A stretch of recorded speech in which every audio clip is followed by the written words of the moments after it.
位伫咧台南市东区中华东路一段甲东滨路口的附近，原本无是无障碍通道，所以有造成真侪新众朋友咧经过即个路段的时阵会较危险，同时嘛会造成因真侪无方便。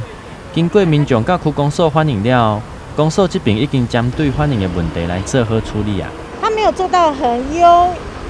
一点，因为其实走下来还是有点陡哈，对我们轮椅者来讲有点危险呐。所以我希望他做的方式，就是公部门做的方式，可不可以依照就是最新的法规来做？就是先让它顺平，这样子斜下来、顺下来，这样子我们所有人在走都很安全。检修了实际透过新众朋友的使用状况的反应，确实比以前更较安全。区秘书表示，如果会当卖较行的话，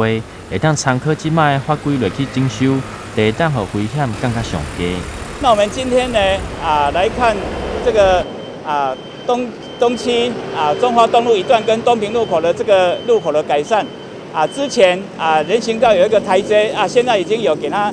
去除掉，有整平做一个斜坡道。那还有骑楼地的部分，本来有栏杆围住现在已经有拆除掉了可以很顺畅的来通行我想还可以再更提升，让整个人行道跟骑楼地更顺畅更整平，让我们每一位行动不便者、身障朋友或是高龄化的朋友，还有我们妈妈推婴儿车也能够更便利。